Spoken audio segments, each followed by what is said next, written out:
Ladies and gentlemen, welcome back to There Will Be Horror podcast. My name is Henry Confidential. That is John Marr. John, how you feeling today? Feeling pretty good. You know, this is actually, I think, out of all the episodes we've done, all 6 of them, this is like the one where it's just a movie that's like the movies that are so familiar to me. Like it's like I can't even. I lost count how many times I've watched these movies, and I'm sure we'll do more like this in the future. But once we knew that Multiverse was coming out, Doctor Strange movie with Sam Raimi. It's like, we talked. It's like let's just do a Sam Raimi episode. Just what he's known for, what is his claim to fame. Evil Dead, like fantastic. Can't I mean, it's kind of similar to what we did with Robert Eggers, even though technically one of them 100% wasn't a horror. One arguably could be horror, but this one, it's all horror elements. Whether one of them's definitely a comedy, we'll definitely get into that. But yes, Sam Raimi is really relevant right now, so he's a director that I'm a fan of as a whole. I'm ready to get into more of his films, and I'm excited to talk about this one. So. My very first experience with Sam Raimi's Evil Dead trilogy is, I think I went in order, and I was unappreciative of the Evil Dead the first time because of just the low budget and just not being a horror fan at the time and not being appreciative of the style and tone of it was going for. I definitely have a take on Evil Dead 2 that has never changed, and Army of Darkness was... It's been a fluctuating thing. It's never been like negative by any means, but there's been stretches when I've watched it, I'm like, oh my God, this is like my favorite, and this is like borderline top 100. And then there's times where I'm like, that was good. You know what I mean? So I'm definitely curious to see your thoughts on them. But within the last 5 years, I've watched them for the first time, and I've tried to watch them all multiple times to like gauge how I felt about them. But yeah, I'm pretty confident talking about this. How about you? Yeah, me too. Like I actually have like the exact opposite experience, like with how I was introduced to them. Like when I was Evil Dead came out when I was 2 years old. So like I didn't even, whatever, I didn't know what was going on. I remember as a little kid being in the video store where they had VHS tapes, and the box cover for Evil Dead 2 was always like awesome, just like that skull with the eyeballs in it. And my mother would never let me rent that stuff, so whatever. So when I was old enough, I remember I saw Army of Darkness in theaters, and I actually worked my way backwards. I watched the Army of Darkness, Evil Dead 2, Evil Dead 1. Which kind of like makes an appreciation for it. But then since then, I've watched them like so many times in a row. I have like a absolute respect and appreciation for Sam Raimi and almost everything he's done. I would say it's like, I'm not going to say they're all 5-star movies, but they're all movies I enjoy. I don't hate anything he's done. Yeah, I'm almost at 10 of his movies right now. I'm at 9 of his movies, and obviously the 4 superhero movies makes it easier to like get that number up, but still the fact that I've seen 6 of his non-superhero movies, obviously 3 of these being, part of that's pretty cool. So yeah, let's just go ahead and go in order. You want to go in order? Yeah, let's go in order. All right. So the Evil Dead. All right. I actually want to get the stats out for this one. So this is a movie came out in 1981, and this is a movie that you see the budget. Now it's one of those where it's like, if you're going to be appreciative of that and you're going to be able to comprehend the fact of how much is able to have been done at the time with such low budget, with no name actors at the time at least, and with a first time director, it's one of those where it's like, if you can appreciate all that, this movie is awesome. So it only had a budget of $350,000. Like that's crazy, dude. Like see that obviously. So what are your thoughts on just budgetarily with the Evil Dead? Yeah, when you actually dig in, if you just watch this movie, like if you just picked it at random and didn't know anything about it, you'd be like, what is this, like college film school? Like, I mean, it's good. This is a good college film school thing. But then when you actually dig into it and you actually check out the budget, you see what hard work and like passion project do. We need to pause this for 1 second because don't pause it. I'll be right back. Yeah, we're not going to pause. We're live, but I'll continue. So yeah, The Evil Dead, it came out in 1981, Sam Raimi's directorial debut, $350,000 budget, and it worldwide grossed $2.8 million, and so about $4 million worldwide, and like outside of the U.S., and then $2.4 million domestically. So it's one of those movies where it showcases that regardless of when a horror film came out, budget really does not matter. And it's one of those things, practical effects. Oh my God, dude, practical effects, please, please, please, please. Like this movie showcases that it stands the test of time for a reason. Obviously, budgetarily, it's not like perfect by any stretch of imagination, but like the fact that it's even as good as it is showcases that you know, it's You not really all get to about see, yeah, you get to see like Sam Raimi, like they were doing a lot. The crew was like, it was a skeleton crew. Like Raimi was doing a lot of the cinematography and stuff. He was either doing it or he was like arm's length away from a lot of those shots. You really get to see like the genesis of that Sam Raimi like camera style in the movie. Like, this is where we're getting like the chase, like the first person chase sequences in the Evil Dead and Evil Dead 2 are like, it's like, how the hell did they do that without like tripping, hitting their head on stuff? It's like a miracle. There's miracles. Like the more you dig into Evil Dead, and when you read about the production and like how like they slept on the floor, they were living in that house. Like it's crazy. Like the stuff that like you hear about for that movie, and then you're like, you have to respect it more. Like, it's like I couldn't do that. Yeah. That's how you know that there's genuine passion behind something like this, and it's not just a cash grab. And it's equivalent to like the very first Saw, where it's like they went in with a story to tell, with a heart behind it, and with a a goal, what I mean, in terms of like what they're making artistically, not like budgetary, not financially, and not monetarily. So you got to commend Sam Raimi for that. Bruce Campbell is one of those where it's like he obviously grew as an actor, and he was definitely super raw in this, but I think that kind of adds it to it. You know what I mean? It gives him that vulnerability. Like he's definitely Ashley in this movie. You know what I mean? Like, and I don't know if that was like a plan ahead of time. Maybe you might know like naming him Ashley, but like in this movie he is Ashley, and then in the other ones he becomes Ash. He becomes more machismo and heroic. You know what I mean? But in this, they always reference back like the Ashley J. Williams. Especially in the TV show, they reference it back a bunch of times. So, but it's Ash and like all the. I just mean in terms of like the fact that like he's essentially a male damsel in distress almost this entire. Oh yeah, he's a final girl. Exactly, and that's so awesome. Like you really don't get that often. And it's one of those where it's like, I don't know if they were trying to poke fun out of it, or if they're just whatever their approach was, but it works. You know what I mean? And just I commend Raimi and Bruce Campbell the fact that they're able to do this, and like you said, all the creatures and all the effects, practical that they're able to do. The camera angles, it just showcases Sam Raimi is a genius, and he's got his own style, and he's got his own like. He has the eye on the prize, and he had it from jump, and it's just so super cool to see. And it really bums me out whenever you talk to someone about this movie and they're like a first time viewer, or like they definitely see it like in today's eyes, especially for horror, and they don't have any appreciation for it. It really bums me out because this movie is so awesome and I love it. Yeah, I agree. And I'm gonna mention Ted Raimi too. I mean, he doesn't have much to do in the Evil Dead 1, but like he's definitely doing a lot of the, he's definitely a big part of the practical effects team. He's definitely doing a lot of the creature work. And then he kind of grew into like a niche actor too, where like you always see him like, oh, it's freaking Ted Raimi, man. That guy's awesome. So like a lot of stuff, people don't realize how much stuff grew out of Evil Dead. There's a lot of people that put it this way, like the cabin in the woods in the cabin in the woods is the cabin in the woods from the Evil Dead. There's like so much stuff. It's like the same exact shot walking up to the cabin. Like they pay homage to this movie all the time. Yeah, like, even if people realize I mean, correct me. Like, is the Book of the Dead something that they've really researched, or is that something that's original for this film? Like, I'm not familiar with like that. There is something called the Book of the Dead, right? There is. I think there was an Egyptian Book of the Dead, but it didn't look like that. So the Necronomicon Book of the Dead is like that's an Evil Dead original, and that shows up all over the place too.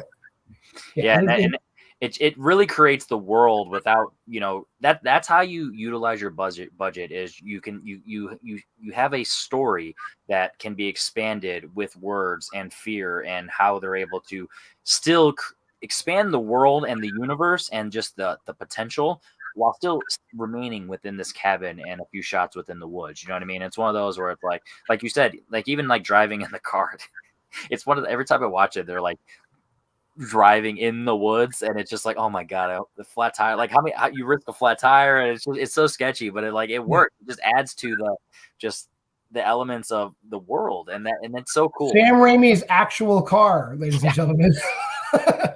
Which shows up in every movie too. The same freaking car. It's one of those cool things where you hear about like Rocky, where it's Buckus is Sylvester Stallone's actual dog, and then this one is the actual car. Where it's like that's when you know you don't have a budget. You're using your own possessions and your own items, because guess what?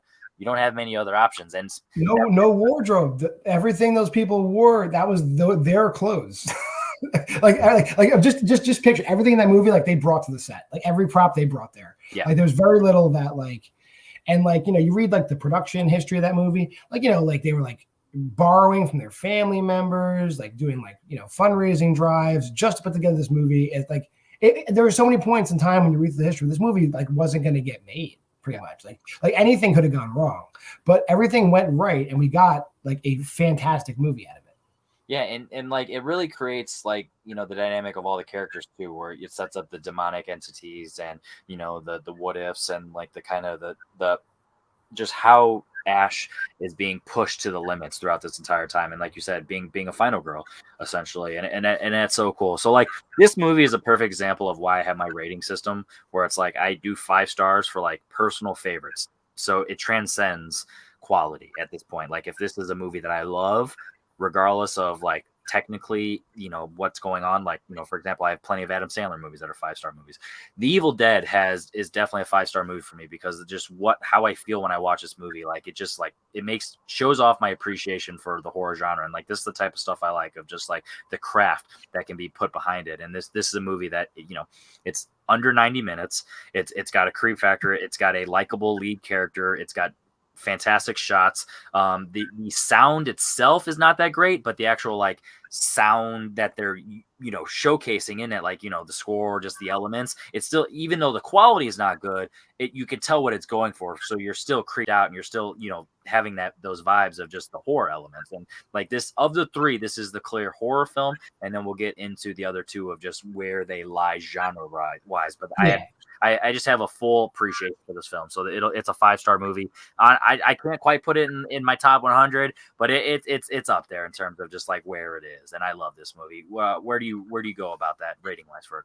It's probably not a 5-star for me. I mean, I love this movie, but just like the fact that it's like unpolished, I kind of can't really give it like a 5-star. I might go as high as a 4.5, but I think I land on a 4 for Evil Dead. Okay. And it's not that I don't like the movie. I love so that's where we differ, where it's like I said, regardless of how, I mean, you've even talked about privately about you and your favorite movie of all time. You're like, oh, it probably goes down to a 4.5, even though it's like your favorite movie of all time. It's like, that transcends all. Screw all that. It's a favorite. I love it. So, but I respect that. You definitely stick to your guns. Yeah, when I'm rating movies, I'm rating it like, is it a good movie? Because like you can love like a shit movie. Like I think you can love a horror movie. I think there's movies that are probably like 0.5 stars, 1 star that I would watch and enjoy, but I realize it's a horrible movie. I don't feel that way about Evil Dead at all, but I do feel like, you know, given some polish, this could definitely be a 5-star movie, because there's a lot of raw stuff in this movie. There's a lot of like amateurish stuff in this movie. Can you ignore that? Sure, but like I feel like if I'm grading objectively, it's a 4 to 4.5, but I'm gonna land on a 4. I respect that. I mean, I don't get paid for reviewing movies, so I don't care about objectivity. It's all subjectivity to me. But now I'm dying, so I'm gonna go get something to drink while you start. The Evil Dead 2, just Evil Dead 2. For me, Evil Dead 2 is confusing on some sense, and not a bad movie in any sense. But Evil Dead 2 is like kind of a misnomer because it doesn't really follow from Evil Dead. Evil Dead 2, in a sense, if you read a lot of the backstory in Evil Dead 2, it's kind of like a redo of Evil Dead. It kind of like if Sam Raimi had a better budget and had you know, better production overall around the movie, this is the movie he would have made.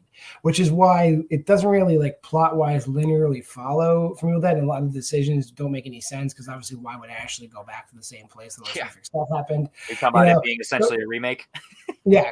So yeah, there's that, but it's still Evil Dead 2: Dead by Dawn. So this is kind of where we start getting a little more of the Sam Raimi kind of style, like a lot of that comedy. Like you see his all the Raimi brothers like have these incredible comedic chops, and you start seeing that in Evil Dead 2, where it's not even a horror comedy. This is a horror with comedy elements, because there's a lot of like the way Bruce Campbell delivers his lines, especially the way the creatures, you know, act.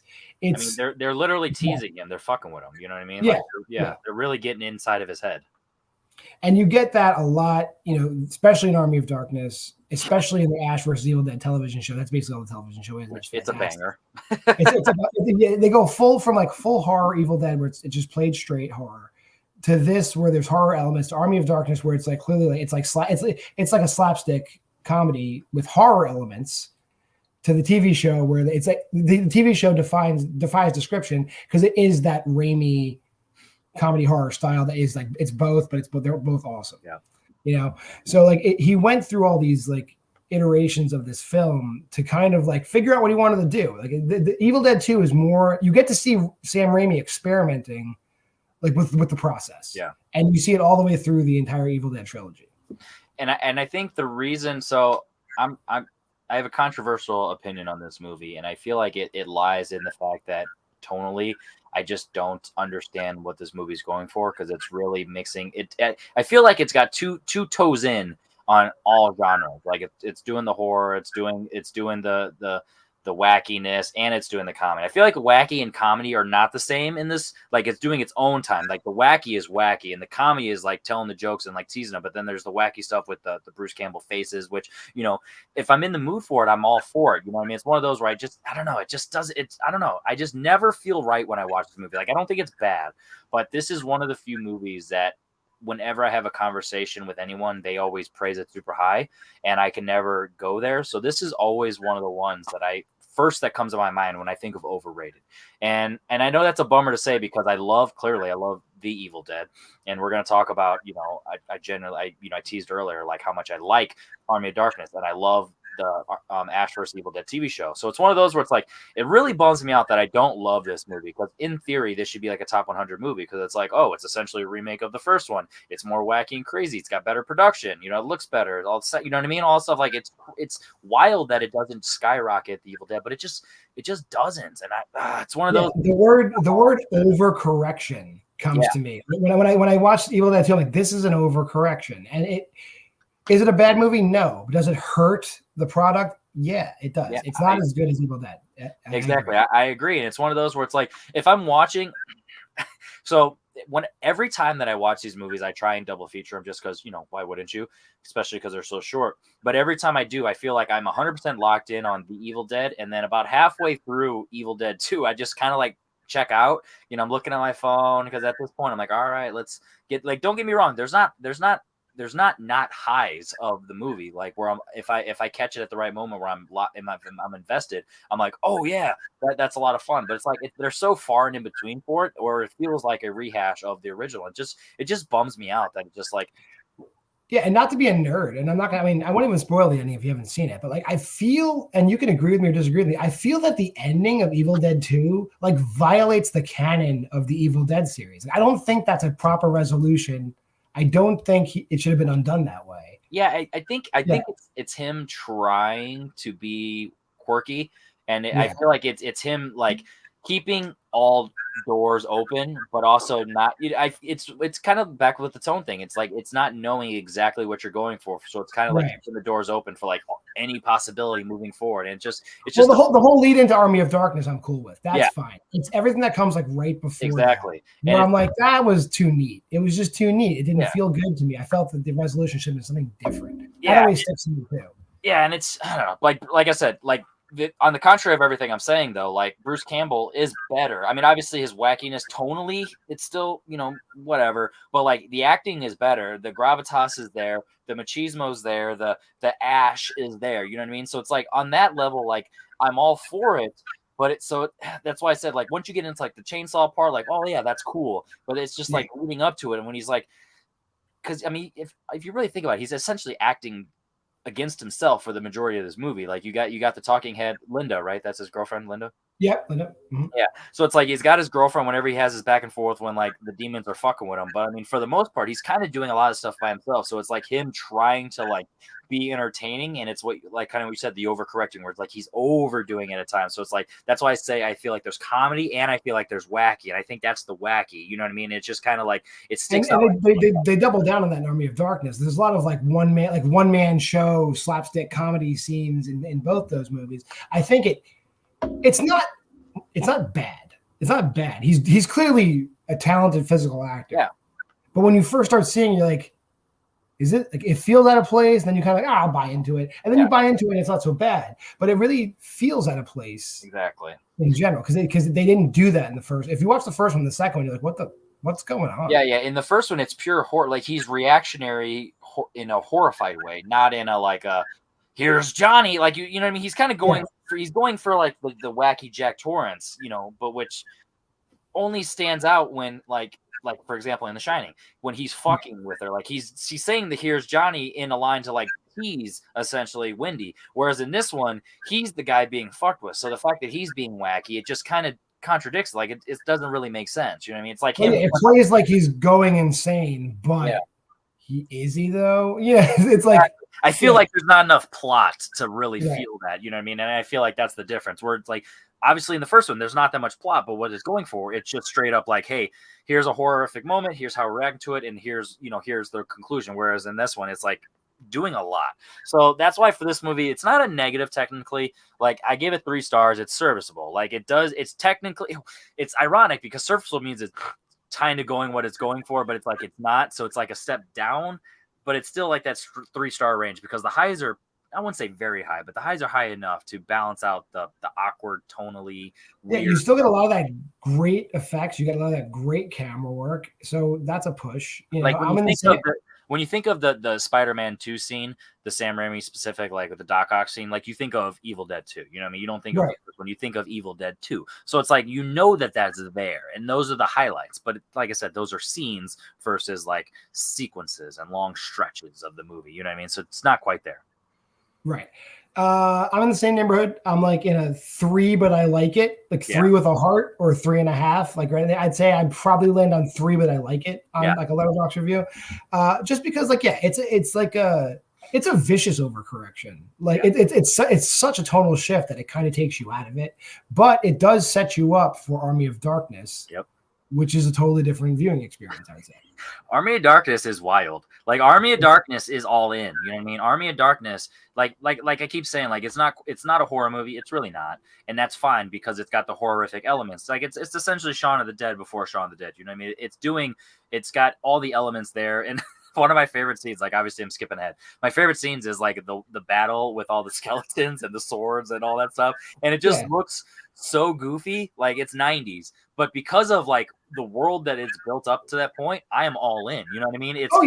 Like those skeletons are some of the best parts in the movie. Like the way they act, they're like, it's freaking like the skeleton. They're all great. Like the effects in Army of Darkness are great, and it's a good mixture of like, there's like the creature effects. There's like clearly like just miniature effects. There's like the kind of like trick photography effects. Like they did a lot, and this was like actually I want to say it was ahead of its time. It was probably right at its time, but what they did with what they had, seeing what we have now, like 30 years later, really good. Like just like really cutting edge, like for 1992.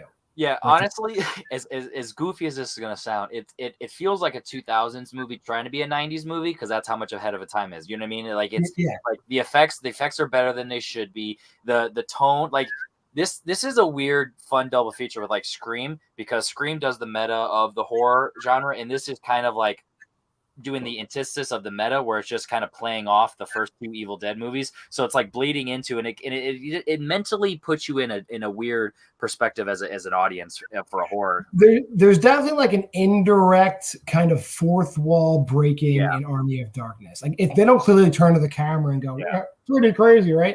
But like there's clearly stuff where they're just like, these are the rules.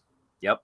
Fuck the rules. Like we're gonna go around this thing. Like we're gonna make a scene. It's not gonna make any sense, and we're not gonna explain it, and we don't need to justify it to you.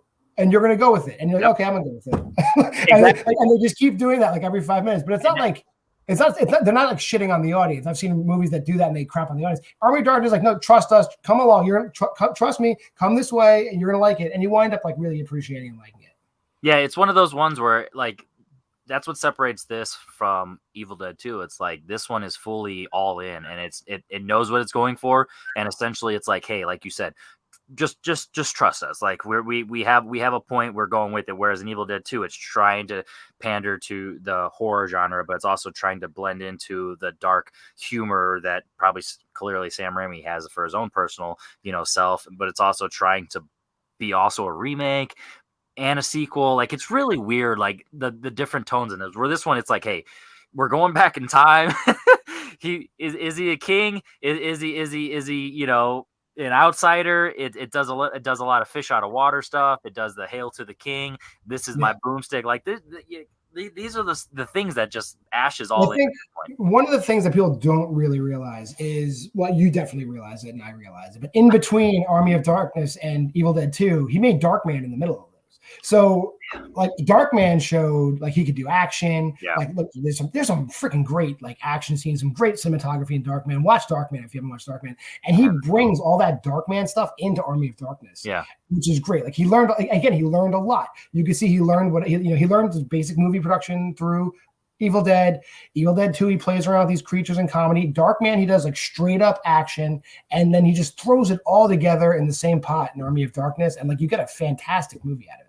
I forgot to mention, because I'm gonna talk about Army of Darkness with this, but Evil Dead 2 had a $3.6 million budget, and it grossed just a little under $6 million. So it's one of those. Once again, it's not gonna make buku bucks, but it's one of those where it made enough money that obviously it warranted a sequel. And once again, Army of Darkness only 80 minutes, so it's like it knows like in and out. Let's tell a story. But this one, $11 million, dude. Like he went from Yeah, you see the difference of like they gave him some money, and unfortunately it literally made its money back. And I feel like the difference with that is it didn't have the evil name attached, and I feel like that's what fucks up like studios nowadays, where it's like you have Rogue One, a Star Wars story, or stuff like that, where it's like you have to have the IP on it. Or like, the Harley Quinn movie, Birds of Prey, Harley Quinn. You know what I mean? You got to have those. Like if this would have been called Evil Dead 3, Army of Darkness, or Army of Darkness and Evil Dead story or something, then I feel like it would have made more money. And that's a shame that it had to do that. You would think that the marketing of Bruce Campbell at that point, Sam Raimi's name at that point, just kind of the knowledge of that it's an Evil Dead movie. Like it's really weird. Just the fact that this is the least profitable of the three. Yeah, statistically, definitely. But then I also forgot to mention, like, there was another like learning step in there. I left out Crime Wave, which was a total like disaster. I enjoy Crime Wave, but like if you watch Crime Wave 2, he's still experimenting, and that's actually more experimenting on like the other side, because I believe he did collaborate with the Coen brothers on Crime Wave a little bit. So that's more of like on the writing side of it. Yeah, so right.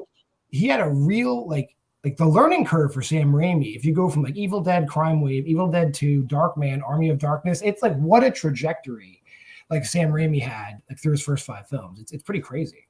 Yeah. So he's a director that I haven't seen, like For the Love of the Game, and he has another like Pure Drama. I mean, I don't know what The Gift's really about. So I mean, I don't know if it's a drama or a thriller. Like I've seen A Simple Plan. So it's like which fun fact, just to go on a little tangent real quick. Have you seen A Simple Plan? Yes. The scene where they have the skull and that's like, oh yeah, just a reminder, Sam Raimi directed that. Like every movie has that. Every Sam Raimi movie has at least one scene. And it's like, oh yeah, shit, this is a Sam Raimi movie. It's like, yes, but those are the trademarks of like what makes Sam Raimi, and that's like I love The Quick and the Dead just because like the wacky pans and stuff that happen in the Western like worked in The Quick and the Dead. Like so like but we're not here to talk about every Sam Raimi movie. We're here to talk about Evil Dead. I know. But the reason that we the reason we bring those up though is that the fact that it's like they stemmed from these movies, and it's like it's one of those where it's like you got to think about what these stories represent. So like obviously he developed his style with fighting off these demons and all stuff. So you have the fear and going at those different angles. So the fact that he's able to bring those into other films and it still works, but he's also has the I can't think of the word, but the fact that he has the control to not just do it all and he just throws it in there like kind of like an Easter egg. The restraint. He has the restraint. Restraint. Yeah. And it's like an Easter egg, but like these movies warrant that type of stuff. And it just makes it a lot. It makes it stand out as a trilogy. And it's one of those where, it's awesome. So for me, I'm going to go 4 stars for Army of Darkness. Like this is a movie that I think it's really good, and I feel like I just haven't watched it enough to put it in the favorites. Whereas like I've just thrown on The Evil Dead in the background. It's like, yo, if I want to fall asleep to a movie or whatever, that's a good one. Whereas Army of Darkness, I kind of have to be in the mood for since it's more comedy, and I just haven't watched it enough to like bump it up to a 5-star. But there's days where it's like, oh, I kind of want to, I just haven't seen enough. Where are you at with Army of Darkness? Army of Darkness, again, it's in the same realm of Evil Dead 1 for me. It's 4 to 4.5. I actually am probably more likely to give Army of Darkness a 4.5, just because it's crazy fun. Like it's just crazy fun, and a lot of the polish I need is there. Just some of the special effects are still a little bit hokey, which is probably can't go 5 stars on it, but 4.5 easily, because that movie is like, it's quotable, it's fun. Bruce Campbell's freaking awesome in it. It wraps up nicely. It's respectful to the canon, so I gotta go 4.5 probably for Army of Darkness. There you go. Shop smart, shop S smart. That's So right. how, obviously you gave your rating, so like maybe it might be a parallel, but how do you rank these 3? Yeah, Army of Darkness is my favorite out of the 3. Then the original, then Evil Dead 2, and none of them are bad movies. It's just how it shakes out. Yeah, for me, obviously, Evil Dead, then Army of Darkness, then Evil Dead 2, and it's How, I guess my final question, I really want to get, how do you pitch this franchise to a person who hypothetically either never seen a Sam Raimi movie or had only seen the Spider-Man movie? How do you pitch this? And we'll just say they're a casual horror fan, because obviously if they're diehard, you can probably pitch it easier. But like, say they're a casual horror fan. I think if somebody's a casual horror fan that like is interested in like learning more about the history of like modern horror, and you have to pitch Evil Dead as like one of the cornerstones of what we see. You know, it's not a conventional zombie movie. It's not a conventional possession movie, but it is both. You know, so definitely a lot of stuff that came after it is definitely borrowing, tonally, borrowing, you know, aesthetically, borrowing, you know, the action, borrowing the camera shots, borrowing the creature work. To understand the history of horror, you have to at least watch the first Evil Dead. Yeah, that's how I pitch it. You have to. Like you said, you referenced Cabin in the Woods earlier. Like the Cabin in the Woods only makes sense if you're at least familiar with the Evil Dead. Right. That's so not a bad double feature either. Evil Dead, Cabin in the Woods would be a decent double feature. I feel like that's a way better double feature than doing Evil Dead and Evil Dead 2. And it's one of those things like, what do you really double feature Evil Dead 2 with? Because it's so tonally its own thing that it's Crime Wave. That's not a compliment though.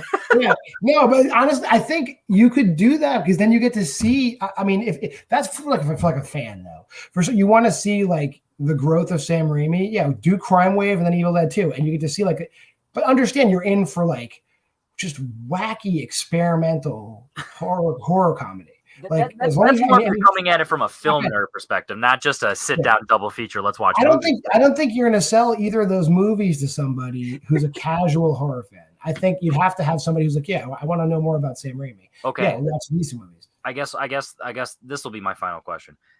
What movie would you compare? I mean, they're not a 1-for-1 comparison, but like for someone who's never seen the 3 and you're trying to pitch them Army of Darkness, how would you pitch Army of Darkness? Like, what do you really compare that to?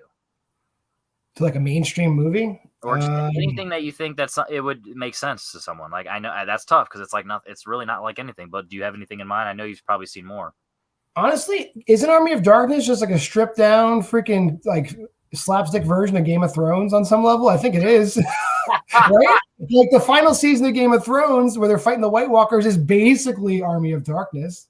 I guess that's fair. Yeah, I never thought of that because I was thinking more, movies. But yeah, I mean, the dragons. Take the dragons out. Actually, no, isn't there like a creature? There's some flying creature. No, keep the dragons in. It's Game of Thrones. More like pterodactyl looking things, but it's give me early 90s Game of Thrones with a way cooler villain, and you have Army of Darkness. And honestly, a way cooler lead. Like Ash is the shit, dude. I take Ash over Jon Snow any day. That's a bummer because when I had longer hair, some people said I looked like Jon Snow. So obviously we're not going to go on too far on it, but I kind of just want to touch on the Evil Dead remake a little bit, just to kind of juxtapose these 3 versus that one. And I guess 2 main questions going into that movie. It's A, what are your general thoughts on it? And B, do you like that Fede Alvarez direct that, or would you have rather Sam Raimi come back and actually remade his own film? I would have liked to have seen Sam Raimi's take on a modern day Evil Dead, but Fede Alvarez, obviously, in the set of films he's done, has really carved out like a niche for himself. Even in the fact that he passed on he essentially had a lot of work put in the Texas Chainsaw Massacre remake that we saw, whatever it is, like requel. Like he didn't direct it, but he had his stamp on that. Between that and like Don't Breathe, Fede Alvarez is on the short list of like right directors to give it a shot. I think, like he's definitely there. I mean, I don't know if he's necessarily the best guy for the job, but he's definitely like I have no problem with him doing it. I think he did a great job. I think he's established himself as somebody that can do like fantastical but believable gore. Yeah. And yeah, he did a great job. But, the movie's very red. There's a lot of blood in that final scene. There's a lot of blood, and I think that like the whole chainsaw scene at the end of the Evil Dead remake is definitely an homage. And if Raimi could have done it that way, he would have done it that way. That's exactly how he would have done it. So I feel that Fede Alvarez stayed true to the spirit of Evil Dead. Yeah, he told his own story. I mean, it's about what, a girl who is she's doing a heroin detox. They're trying to There's an actual excuse for them to be there. They create like one of the characters is a nurse. You know, they bring her up there to detox. They chain her up to that pole, and whatever. Yeah. So then when she starts getting the possession symptoms, they don't know that she's not. They don't know that it's not like train spotting. They think it's they think she's just going through withdrawal. But in the meantime, she actually is possessed. So it's a very well written, well crafted story. Off the top of my head, I don't know if Fede Alvarez has the only writing credit on it. Him and his team of writers did a great job. It's not like one of these horror movies they just throw it together and they just well, fuck it, figure it out for yourself. This is linear and it makes sense. It's logical. I like the Evil Dead remake. That's like another 4-star movie or more for me. Yeah, I feel like honestly, the time I watched it, I feel like I just wasn't in the mood and I kind of didn't know what to expect. So I've been wanting to revisit that. So since we decided not to fully, go in depth with it for this episode, it just didn't happen. But that's one of those movies that I feel like that's a great double feature with the original. Like if you could kind of like compare just the that, or even if you wanted to go Evil Dead 2 and, you want the heavy elements and themes of the remake with Evil Dead 2's wackiness, I kind of feel like those balance each other out, so, I mean, either way. So yeah, it's definitely a commendable, approach to that film, and Fede Alvarez definitely did a good job, and I haven't heard Sam Raimi complain. So, So, generally speaking, thumbs up for this trilogy as a whole, right? Yeah, I would expect to be dragged mercilessly if I said anything negatively about this movie. It's like this, like you can't. I'd love to talk to somebody who has something bad to say about Evil Dead just to have that conversation, but I haven't had that conversation yet. So I said, the only negative I've ever heard is more of just all about the production and just kind of them just brushing off the fact like, oh yeah, Evil Dead 2 just did it better. And those are the people that the remake is for, and that's kind of a bummer. But yeah, I've never gotten anything like completely negative. So So the Evil Dead trilogy, Sam Raimi, shout out to him, and Doctor Strange, the Multiverse of Madness, he still got it, so I can't wait to see what other stuff he's going to be getting after this. But generally speaking, where can people find you other than right there, JW Marr? JW Marr at Letterboxd. You can find me. I'm mostly here now. I'm here. I'm on this and doing There Will Be Horror. We're the showrunners of There Will Be Trivia. Anytime we're hanging out, I'm usually there, unless like I have some kind of family obligation, which I'm trying to get out of that. I'm trying hard to get out of that. I'm trying to get these kids to grow up and move out. My son's going to go to the military, and I'm not going to see him for years. We're going to take care of that, and then I'm just going to marry my daughter off to some like rich oil sultan. So if you're watching out there in the UAE, nothing crazy. I'm not going to sell her, but if you want to marry her legitimately, I'm happy to do that. Aside from that, I'm also in the other trivia leagues. You'll find me there. I'm on Twitter at RIP Lammy right there, and that's it. Henry, where can we find you? Just find me here. I unfortunately I don't have many other places to be right now. I'm still building on my cred, my street cred. But There Will Be Horror here on Mondays. Let's Rank Stuff with Austin Pescal on Wednesdays. Like you alluded to, There Will Be Trivia Singles League. Try and get minimum 2 matches a week, Tuesdays and Thursday uploads, and then we do the There Will Be Trivia Opens, 3-on-3 bar trivia style, and that's a lot of fun. So so simple as that. Sam Raimi, Evil Dead trilogy. I really like it as a whole. And if you've never watched them, let us know what your thoughts are now. You know what I mean? Are you willing to give them a shot? If you have seen the trilogy, how do you rank them? How do you rate them? Follow us on Letterboxd so we can read your reviews and like or comment that we hate your reviews. So go ahead and like and comment our reviews because we definitely have those. So any final words? Like and subscribe to this channel. I mean, like this video, subscribe to this channel, go to the There Will Be Movies Facebook page, join that. I mean, it says there's only 82 members on there, but we just got to keep updating that. That's bullshit. There's way more now. It was like, don't think there's only 82 of us. There's a lot more of us. Yeah, I'm not going to keep making a new thumbnail. You get eventually we will. Eventually we will. I don't be scared off that we're some kind of weird like separatist group. There's more of us than that. All right, just so cool. Just join. We're good. All right. So with that said, my name is Henry Confidential. That is John Barr, and this is There Will Be Horror. See you guys next week. Bye, guys.